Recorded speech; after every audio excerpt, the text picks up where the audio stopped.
Hello there. Today I'm going to change your life, so don't click away and watch this whole video. And this isn't some attempt to try and sell you on anything either. The truth is, this practice was so significant, so valuable, so transformative for me personally that it changed my life overnight. And today I'm going to teach you how to do this too. It's called the breath of life. When I first learned the breath of life, and now I'm speaking for Jordan a little bit here because this is really his story. Hey Jordan, do you want to tell the story? No, brother, you got this. You're way better on camera than I am. Oh, you're just being modest, but okay. Anyway, but I'm gonna tell it as if I'm you. Well, that's fair, you are me. Okay, cool. So here's the deal. If I look at where I am today, I can say definitively that there were a few key ingredients that brought me to this moment here and now. And at the start of this year, right around February, we decided to do the 7-day transformation with the entire Spirit Mysteries community live. This event was very powerful. It brought the whole community together, and everyone who went through it genuinely saw some outstanding transformational shifts in their lives in such a short amount of time. But for me, there was one other thing that took place that really shifted my vibration in a huge way. It was right after I finished the 7-day transformation. I was introduced to a friend who taught me the breath of life. Now, the breath of life is actually very, very simple. It's just a way of breathing and a practice that you can do every single day to completely shift, balance, and harmonize your vibration. I began doing this practice, and from that moment, I have not had a bad day since. That is actually true. I'm not trying to sugarcoat this practice or trying to sell you on something. I'm literally telling you the truth. I stopped having bad days when I started doing the breath of life every single morning. Sometimes I would have to do it more than that if I was having a particularly challenging time.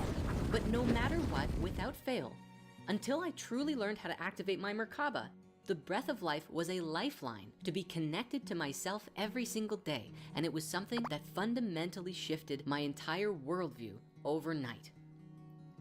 Today, I'm gonna show you how to do this too.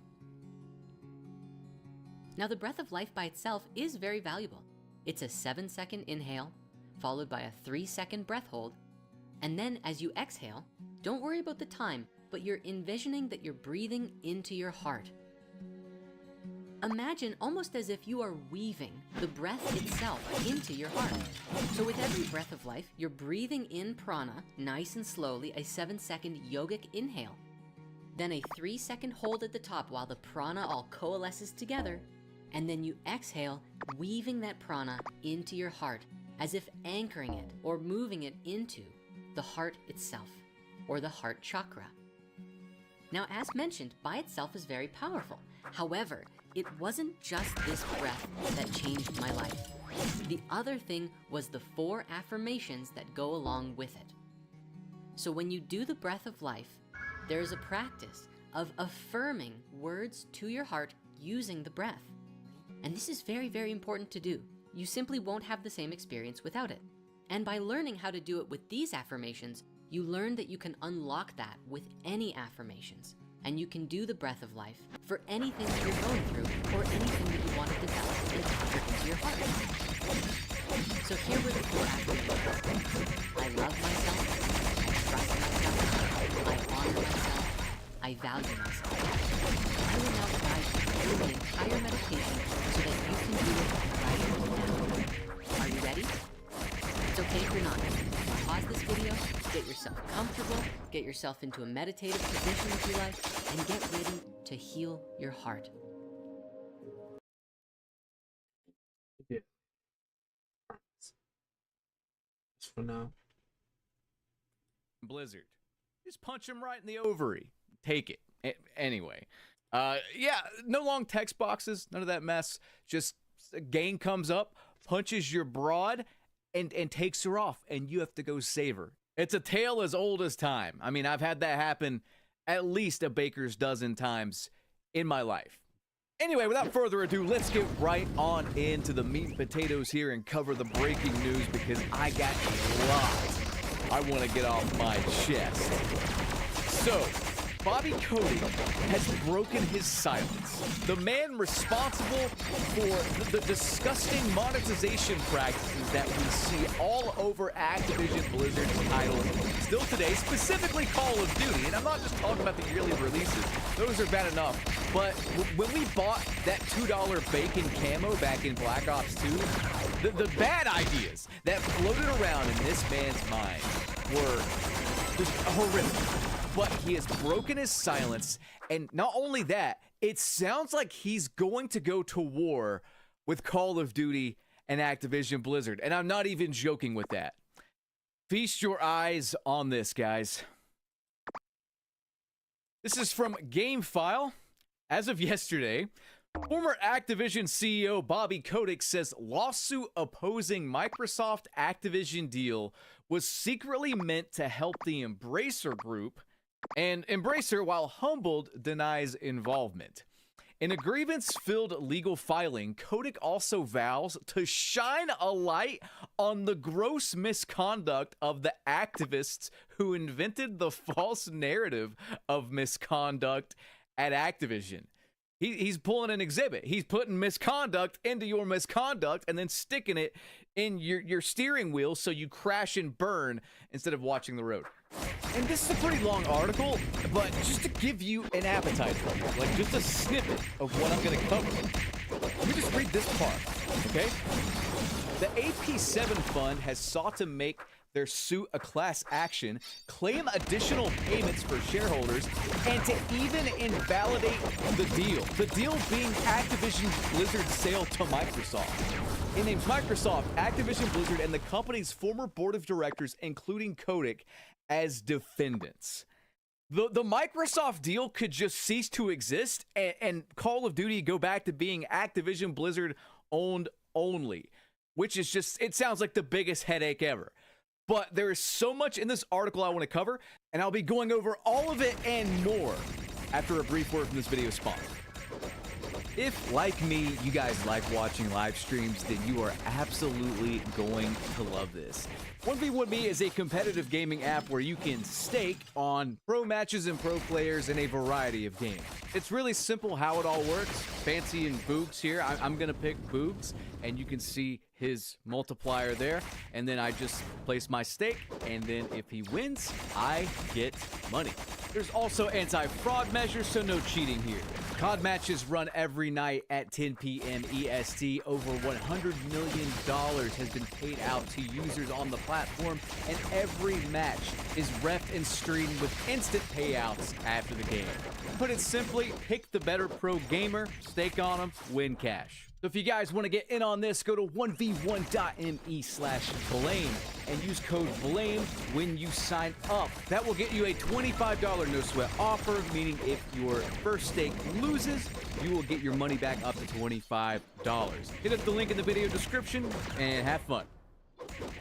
All right, guys, welcome back to the video. Let's get to this article.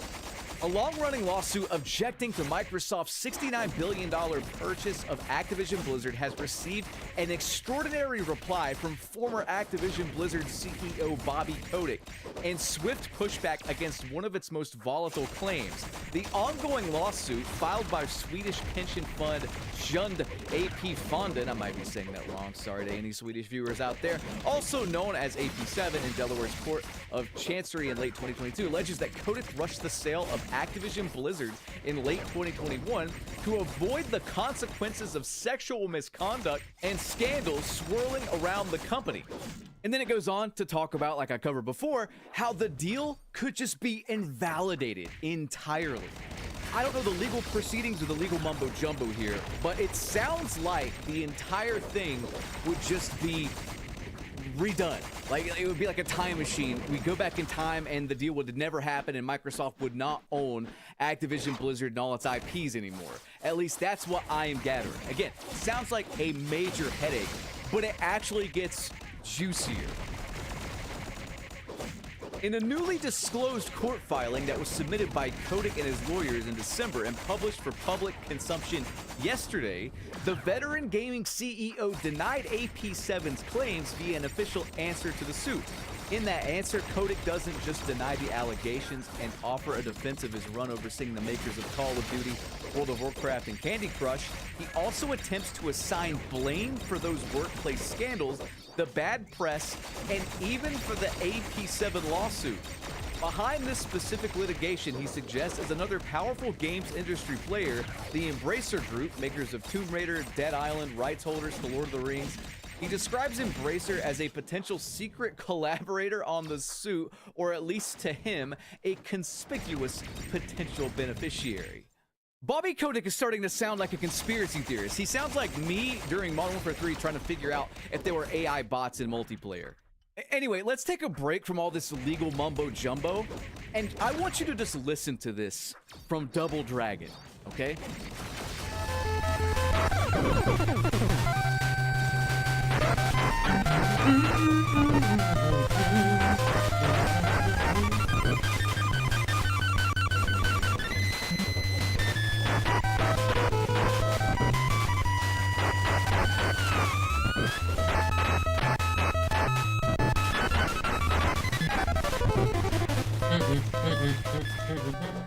Did the devs making the music for this game back in 1988 have to go so fucking hard? Every time I play this game, and I've been playing it for like 30 years, when I hear that guitar solo, I guess it's more like an 8-bit, MIDI solo, but when I hear that solo, I don't know, I get so pumped and I want to keep playing the game. It's a lost art. So while I proposition these two women on the street here for their breast milk, I just want to cover some more Double Dragon stuff real quick. If you guys have never played this game, like you can see down in the lower left corner there, those hearts are not my life. My life is above that. The hearts represent experience, and each time I get my hearts up to the next level, I unlock a new move. Technically speaking, this is the first mixed martial arts game. You'll start unlocking roundhouse kicks, jump kicks, you'll start unlocking full mounted punches for an enemy on the ground. You will unlock a back elbow that is like being possessed by the spirit of Macho Man Randy Savage. It is that strong. You start hitting this back elbow on people in this game, they just die. They wilt. Anyway, George Foreman here is kind of kicking my ass. He's got some great grills, but I don't really want any. I actually have 3, and they just do not break. So great product, George. But I'm going to have to knock you down this conveyor belt so Amazon can fulfill its Prime 2-day shipping guarantee. Back to work, George. Get those grills out to UPS pronto. Anyway, back to the legal mumbo jumbo here. Okay, so let's finish off this article. Kotick and his legal team wrote this direct quote. This Delaware lawsuit was apparently aimed to help pave the way for Embracer to increase its foothold in the California market at the expense of Activision, making it more difficult for Activision to recruit talent and expand through M&A activity and the sort that Activision relied on to grow historically. Embracer has colorfully denied any such claims, telling GameFile in part that, perhaps difficult to accept from Mr. Kotick, but we did not and do not need any help from a Swedish pension fund in competing with Activision. You know, he's got a point.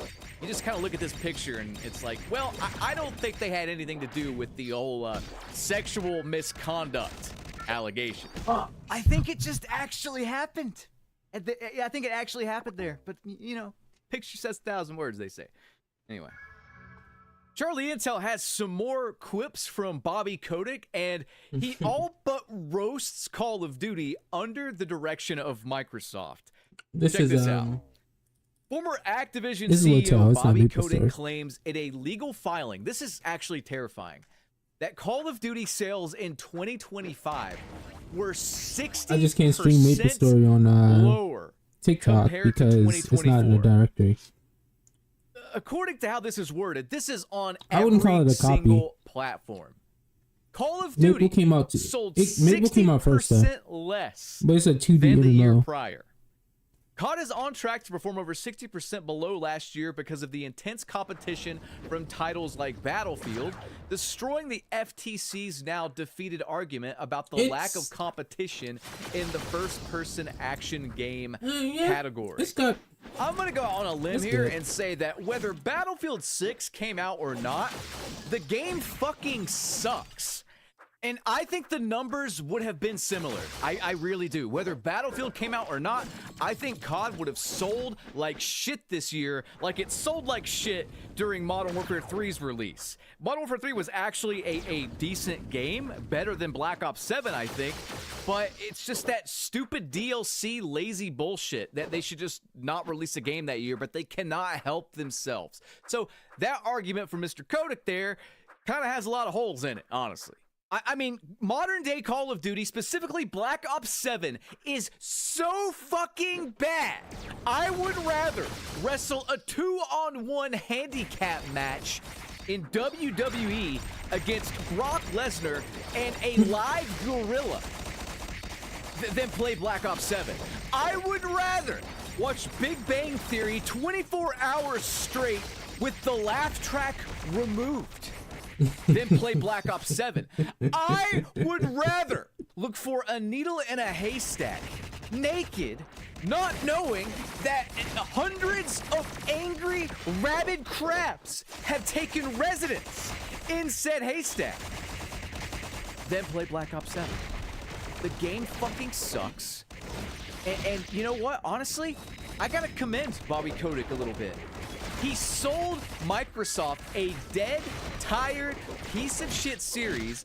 They got people to buy it with Black Ops 6, and then it's been all downhill ever since. Everyone is sick of it. I don't foresee anything getting better with Modern Warfare 4. In fact, I have some Infinity Ward news to kind of close this whole thing out here. Guys, I keep saying this, and I keep trying to warn people. But it doesn't really matter what happens this year for Call of Duty. They could literally, I don't know, man, send a bunch of hookers to people's houses and offer free blowjobs to everyone who buys the next Call of Duty title. It's up against GTA 6.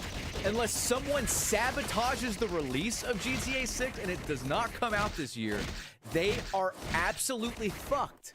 Like, nothing they can do will save the release this year.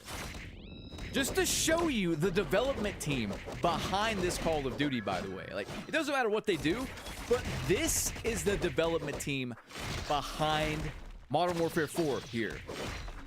Take a look at this. So Ghost of Hope, prominent leaker in the community, actually covered some tweets from a few years ago from Ralph's Valve, another leaker in the COD community. And when he kind of re-earthed these, so to speak, it was shocking. It just validated what I already knew, that this fucking game is doomed. Modern Warfare 4, I mean. This might be legitimately the demise of the entire franchise. So Ralph's Valve said back in 2022, former Infinity Ward employee comments on perspective of Call of Duty 2022 and gripes against management. It should be a big year for IW, but after this next title, I don't see COD doing well in general. And man, outside of Black Ops 6's fooling of people for their launch, they were fucking right. I love the team at IW, but I do hate how they manage people. They like to use and abuse people. Lots of talented individuals a part of the team, and some departments will be breaking up after this game. So keep that in mind. It should be a big year for IW, but after this next title, I don't see COD doing well in general. Crunch pay and the work environment needs some scrutiny. Always pulling long hours just to make the deadline for those who oversee us. I imagine a lot of the people there right now are hoping for the recent acquisition to shake things up. That's the curveball. Oh my God. If they only knew that recent acquisition just made things worse. Here's another old Ralph's Valve tweet where he says, IW Associate describes Modern Warfare 2's gameplay as most similar to Modern Warfare 2019, inclusion of several new and already existing features, vaguely stating there's just more it. He went on to state, I was not too happy with the gameplay. It looks incredible, however. We're gonna see that same leak come out from Modern Warfare 4. It's just more of the same stupid fucking Infinity Ward bullshit that started this entire mess in the first place. People like to look at Modern Warfare 2019 with rose-tinted glasses. The game fucking sucked. If it wasn't for that game sucking so much metric ass, I wouldn't have even came back to YouTube. What a colossal piece of shit. This tweet says it all. The game that supposedly saved the COD franchise. 95% of its franchise-wide innovations have been reverted/removed because they fucking suck. Look, I'm not going to deny that Infinity Ward's really good at graphical stuff and the way the guns feel and animations and the whole, like, the sizzle, right? It's great sizzle. But I am paying for a fucking steak here. I'm not paying for the sizzle of the steak. I'm paying for the steak to eat. The steak might be nice to look at. It might sound good. It may be aesthetically pleasing. But if that steak is just dog shit shaped like a T-bone, it doesn't matter how it looks. And that's been my argument ever since the game came out. Can we please get someone to just police Infinity Ward? Can we have Infinity Ward make like the visuals and you know, hone the engine and really dial that in and the animations and all that stuff, but then have like Sledgehammer or something work on the actual balance of the multiplayer and how the game plays and whatnot? And then can we get Treyarch, or what's left of them, their Treyarch in name alone now, can we get them just to work on zombies? That's the only thing they can do properly now. And then have Raven work on shitty fucking Warzone. And then bam, you're done. Stop releasing games every year. Have one Call of Duty title that you get all 3 development studios to work on, and then have Raven work on Warzone, of course, and then just keep updating that. Make it a live service platform. You have constant zombies, constant multiplayer. Maybe each year have Raven work on a campaign or something, or Infinity Ward do that as well as a DLC. Whatever you want to do, this yearly release bullshit has to stop. Like, does it take them completely bombing with their biggest IP in Modern Warfare to really get change here? You'd think that Black Ops, a Black Ops title, selling the worst out of any Call of Duty game ever, from what I hear, would be enough of a wake-up call. But it just isn't. These people are fucking brain dead. One last thing here from Bobby Kotick. So he claims that Activision, Call of Duty, and consoles are doing so poorly, it proves he was right to sell Activision Blizzard to Microsoft for $69 billion. And if we check out the IGN article here, there is data to back up Kotick's claims about consoles. November 2025 was a shockingly terrible month for video game sales in the US. Indeed, it was the worst November in video game hardware unit sales and the worst in physical software dollar sales the US has seen since 1995. More specifically, hardware spending was down a whopping 27% year over year to $695 million, the lowest hardware spending total for November since 2005's $455 million. Even worse, unit sales reached 1.6 million, which is the lowest November total since 1995's 1.4 million. And that's representative of declines across the board. Xbox Series hardware sales are down 70% year over year. PS5 sales were down over 40%, and combined unit sales of Nintendo Switch and Nintendo Switch 2 were down over 10% from Switch sales last year, despite this being a launch year for the Nintendo Switch 2. It feels like gaming's dying, and these companies with their greed and the AI bullshit causing RAM prices to skyrocket and all this other stuff is just accelerating it. This is why I'm bringing you Double Dragon gameplay here in the big 2026. It remains to be seen what will happen to Call of Duty and Activision's other IPs under Microsoft with this lawsuit. Who knows if Kotick can prove some sort of like behind the scenes fuckery going on. I mean, he could flat out, I guess, I mean, I don't know what he could do. He could end Call of Duty if he wants. I mean, it's not out of the question, I don't think. But regardless, I think Call of Duty's doing a great job of just ending itself. And the fact that he's kind of roasting it now is really funny. Anyway, guys, I hope you enjoyed this video. If you did, rate, comment, and subscribe, and I'll catch you on the next one. Have a good one. Peace.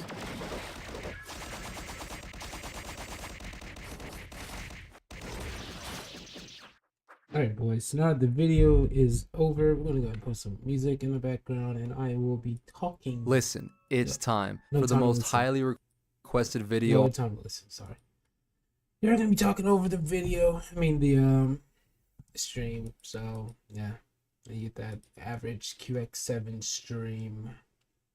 So give me one moment. Let me find some good music to put on, and then we'll be starting.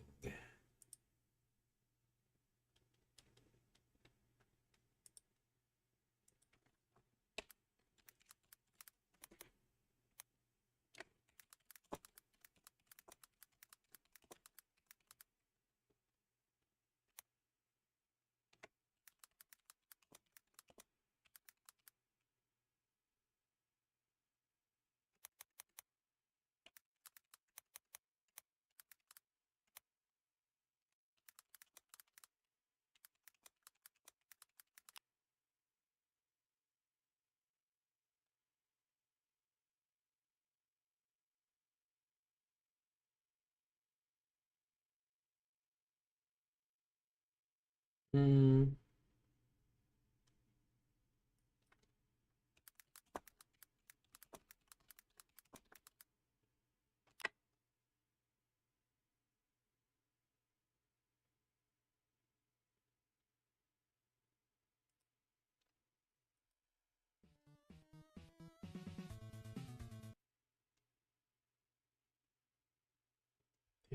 Listen to.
I get fucking cancelled?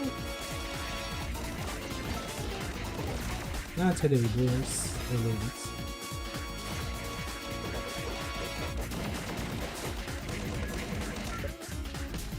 Fuck.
Starts again.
Alrighty.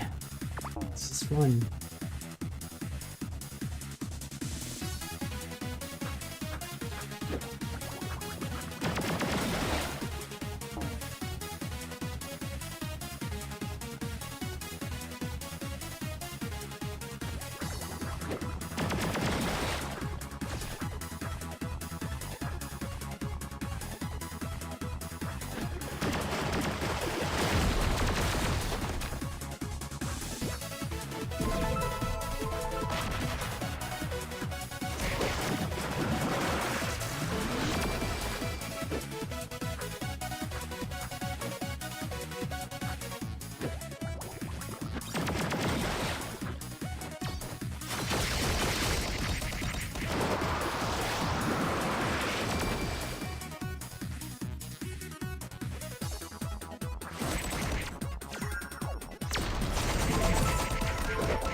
Well,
close we are.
So.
Thank you guys for watching. It's very late, I can tell, because I'm falling asleep. So I'm gonna take a break. I'll be back though. Thank you, 51 and thank you everyone else, YouTube, Twitch. I'll be back.